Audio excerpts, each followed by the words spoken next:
My name's Luke Hodgson. I live and work here on the family farm in the Lake District. My main interests include taking part in competitions at my local young farmers club, as well as breeding my small flock of pedigree blue-faced Leicester sheep. I decided to take part in this project as I have a passion for photography, as well as the fact I think it's important that people like myself, young people working and living in the Lake District, are able to get their opinions across in order to help the national park shape their management plan for the future. Hi, my name's Jenny. I grew up on my family farm in the Lake District and I have a keen interest in photography.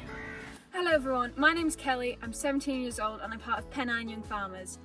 I live on a small farm just outside Kirkby Stephen and I'm super thrilled to be part of this project as the Lake District has been a huge part of my childhood and photography is one of my biggest passions.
The extent of the wet weather and the sudden heavy snowfall this winter we had in the Lake District, along with the more frequent summer droughts, highlight the need to take measures to help tackle climate change. Planting more trees is a hot topic, and it does have benefits if they're planted in the correct places, but in doing so it has a major impact on the look of the landscape for years to come. We wouldn't allow for large amounts of solar panels or wind turbines to be put on the land, so why is it okay for our hillsides to be littered with plastic tree guards for the next 10 or 20 years?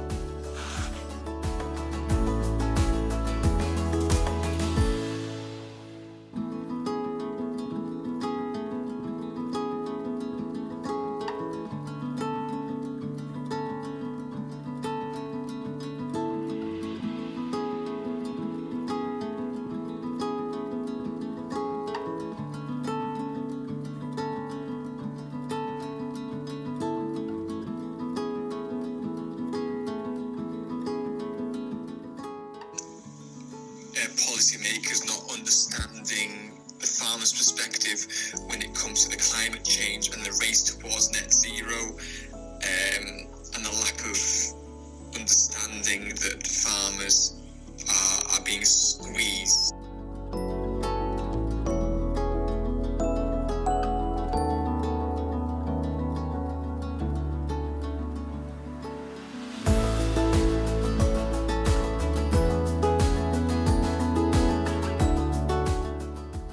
This is probably one of my favourite photographs that I've taken, with the sheep walking down the fell past Beacon Town on the way back to the farm for tupping.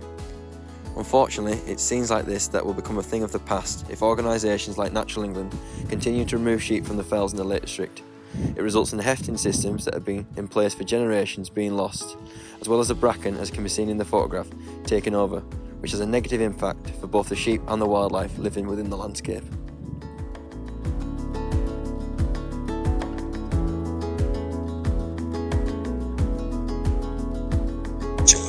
can't see how it is, because now them fells that were stocked with sheep and cattle and now got trees on them, and what are them trees going to do?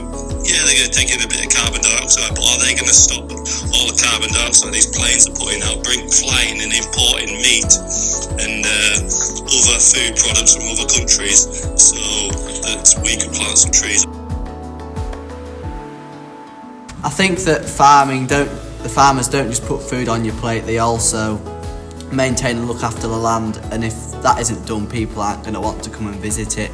And you've got to look after your walls and hedges and fields and make sure it all looks beautiful, otherwise people aren't going to want to come and enjoy it all.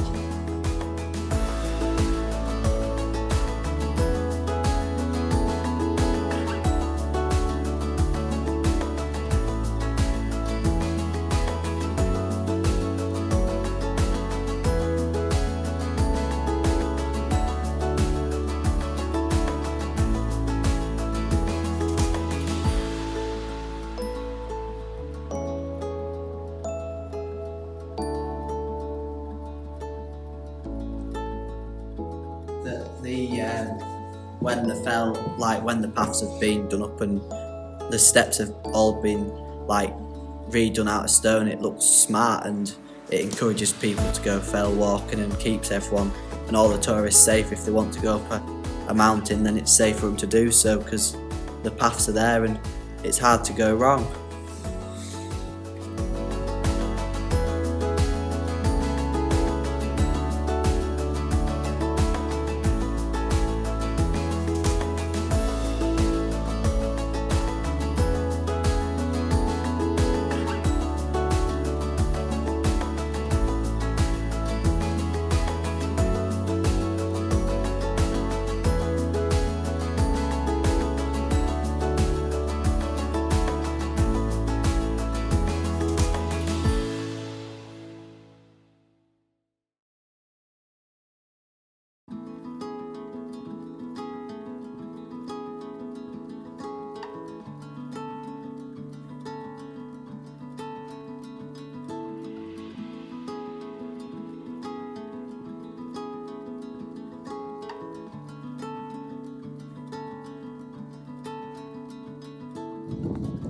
The more cars we can get off the roads by improving public transport and making it more affordable, like what has been done with the 555 bus route, the better.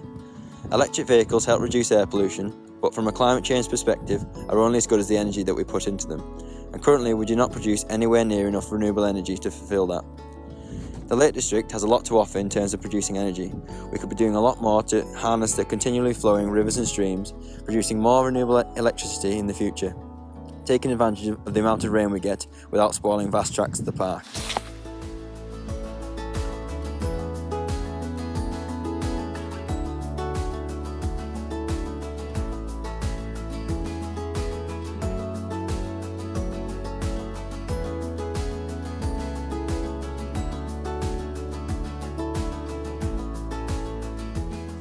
Say we need more connectivity, more in the Lake District, because some people, they're not able to get, for example, they've just gotten rid of a bus route between Cartmel and Grange, so then you have to walk about an hour